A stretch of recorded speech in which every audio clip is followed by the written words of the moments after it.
Hello everyone, welcome back to the my channel study 21 है। कैसे हैं आप सब? आई होप आप सब अच्छे होंगे। हम लेकर आए यहाँ पर क्लास 9th की मैथ में चैप्टर 1 की केस स्टडी, जिसमें हमारी कंटिन्यू केस स्टडी चल रही है जो हमने पीछे से स्टार्ट करी है। ठीक है, चैप्टर 5, चैप्टर 4, 3, 2 और या 1। ठीक, तो यहाँ पर केस स्टडी 1 हम करवा चुके हैं। केस स्टडी 2 में हमें दिया है one day a math teacher taught student about the number system. She draw a number line on the blackboard and represented different type of numbers such as natural number, integer, rational number, etc. A number of the form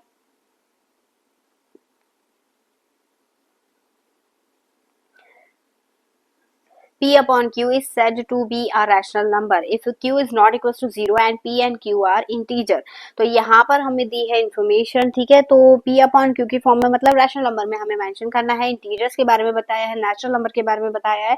तो अब इसमें कैसे करेंगे? On the basis of our information solve the following question. तो question start करने से पहले video को लाइक जरूर से कर दीजिएगा। ठीक है, चलिए शुरू करते हैं। क्वेश्चन नंबर 1 हमें दे रखा है a rational number between 1/3 and 1/7।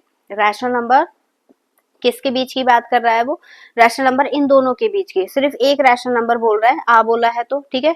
तो 1/3 और 1/2, 1/3 और 1/7 के बीच में रैशनल नंबर क्या होगा? हम क्या करेंगे, इन दोनों को प्लस करेंगे। ठीक, और डिवाइड करेंगे किससे? 2 से। तो ये क्योंकि ऊपर फ्रैक्शन फॉर्म में ऐड हो रहा है तो एलसीएम लेके ऐड करेंगे। ये होगा 21, इन दोनों की मल्टीप्लाई 7 + 3/2। और जब सॉल्व करेंगे इसे तो ये हो जाएगा 10/21 मल्टीप्लाई 2, कट करेंगे तो 5, यानी 5/21। तो यहाँ पर करेक्ट होगा ऑप्शन डी जो है वो करेक्ट हो जाएगा। फिर इसके बाद क्वेश्चन नंबर 2।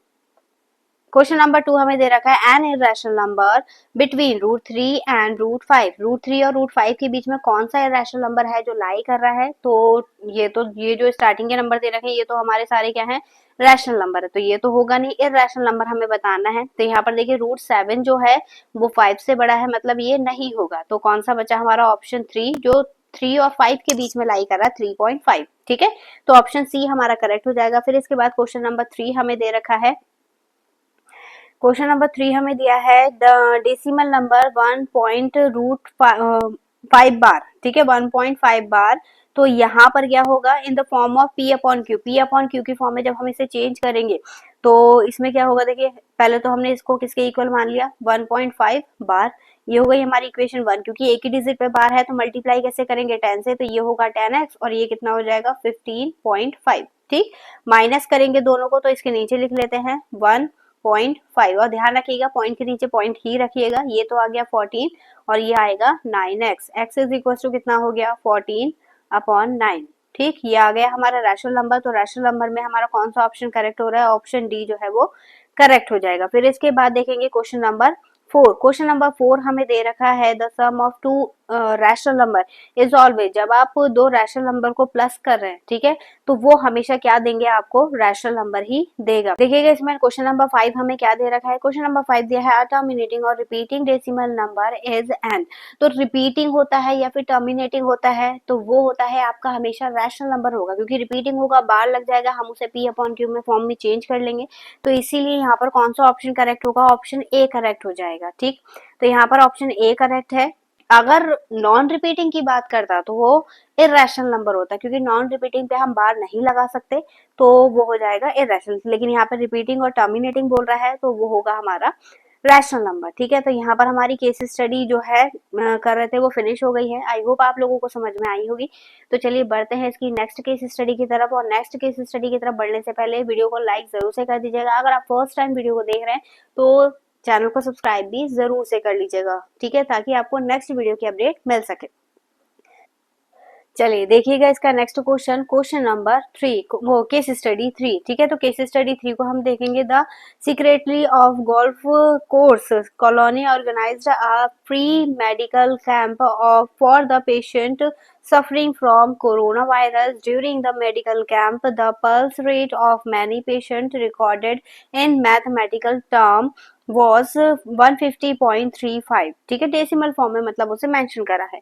और दूसरा है 174/180 एंड 178 टू द पावर 1/2। ऐसे ही करके सारे जो जो भी उनकी वैल्यूज हैं वो मैथमेटिकल फॉर्म में हमें मेंशन किए हैं। फिर इसके बाद देखिए आगे दिया है, but it was not easy to understand the mathematical number, so one of the student of class 9th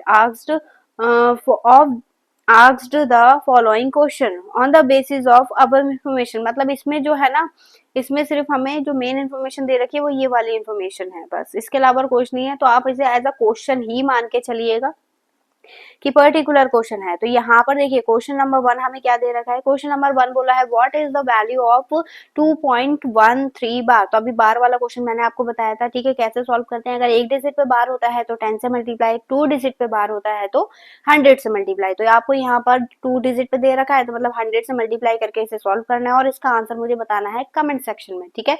तो जिनके भी स्टार्टिंग के 5 कमेंट होंगे वो हम मेंशन करेंगे इससे नेक्स्ट वीडियो में, तो तैयार रहिएगा और आंसर का मैं वेट करूंगी आपके, ठीक है। तो चलिए देखेंगे इसका next question, question number 2। Question number 2 भी बहुत इजी है। क्वेश्चन नंबर 2 में क्या बोला है, द वैल्यू ऑफ सब मल्टीप्लाई में दे रखे, ये ध्यान रखिएगा, साइन का ध्यान रखिएगा, मल्टीप्लाई में दे रखे मतलब हम इसे सॉल्व करके लिख सकते हैं 18 मल्टीप्लाई 10 मल्टीप्लाई 5, और जब हम इसके फैक्टर करेंगे तो ये क्या होगा 3 मल्टीप्लाई 3 मल्टीप्लाई 2, 3 3 जा 9 और 9 2 जा 18 मल्टीप्लाई 2 मल्टीप्लाई 5 और मल्टीप्लाई 5। ये हो गया, पेयर बन गया सबके। अब ये पेयर बन के क्या हो गया 3 मल्टीप्लाई 2 मल्टीप्लाई 5 और मल्टीप्लाई करके कितना आएगा 30। तो यहाँ पर हमारा कौन सा ऑप्शन करेक्ट हो गया, ऑप्शन डी जो है वो करेक्ट हो गया, ठीक। इसके बाद बढ़ेंगे इसके नेक्स्ट क्वेश्चन पर, क्वेश्चन नंबर 3। क्वेश्चन नंबर 3 में यहाँ पर आपको सिंपल डिवाइड करना है 22 को 7 से, और ध्यान रखिएगा जो न्यूमिनेटर है वो हमेशा जब आप डिवाइड की फॉर्म लिखते हैं तो वो अंदर की साइड रहता है न्यूमिनेटर, और डिनोमिनेटर हमेशा बाहर की साइड।